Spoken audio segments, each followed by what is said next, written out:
বন্ধুরা নমস্কার। বিষয় আত্মবিশ্বাসের কথা।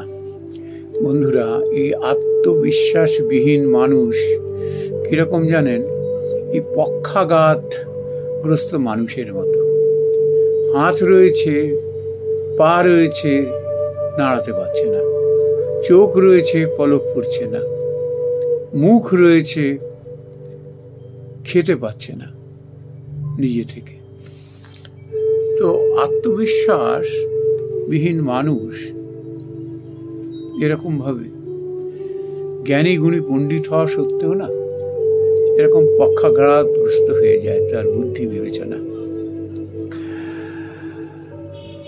একটা যদি ছোটবেলায় শোনা আমাদের কাহিনী, আপনারা অনেকে জানেন, যদি শোনেন মনে করতে পারবেন যে একজন এরকম কাঁধে করে এরকম একটা ছাগলছানা নিয়ে যাচ্ছিল, বাড়িতে গিয়ে সেটাকে কেটে মাংস খাবে।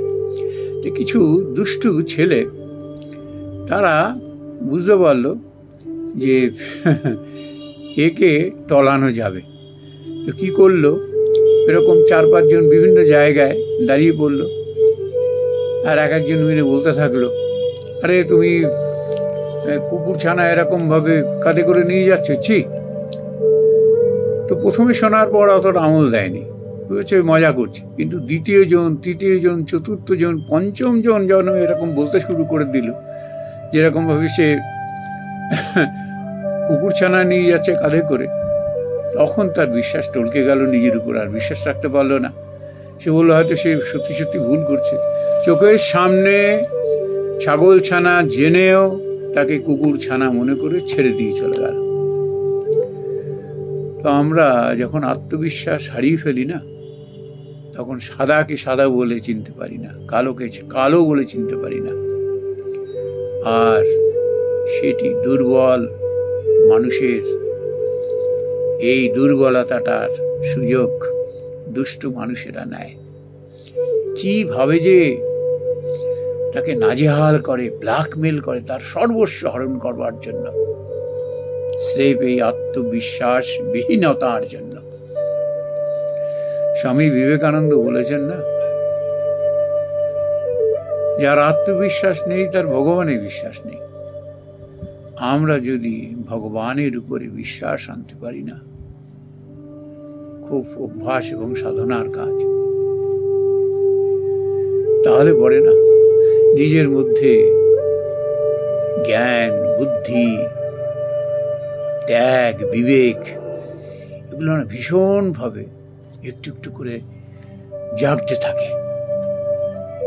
আর ভগবানকে তখন মনে হয় একমাত্র অবলম্বন স্বরূপ। দুনিয়ার সব লোকও যদি আমার বিপক্ষে চলে যান, আমি যতদিন ঠিক থাকবো ঈশ্বর আমার কাছে থাকবেন।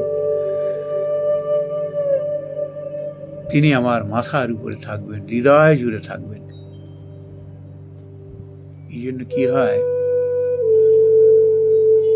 আমরা যখন ঈশ্বরকে বিশ্বাস করতে শিখি না, তখন ধীরে ধীরে নিজেদের মধ্যে এমনভাবে আত্মবিশ্বাস ডেভেলপ করতে থাকে না, যে হাজারো লোক যদি কালোকে সাদা বলে ঠকানোর চেষ্টা করে না, কিছুতেই বিশ্বাস টলানো যাবে না।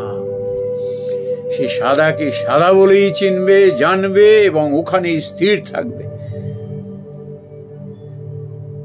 বন্ধুরা, এই আত্মবিশ্বাস না থাকার জন্য আমাদের জীবন না দুর্বিষহ হয়ে ওঠে, ঠিক ওই রকম পক্ষাঘাতগ্রস্ত মানুষের মতো। জ্ঞান, বুদ্ধি, বিচার, বিবেচনা, অর্থ সব তখন বৃথা হয়ে যায়। আত্মবিশ্বাস হলো আমাদের মেরুদণ্ডের মতো।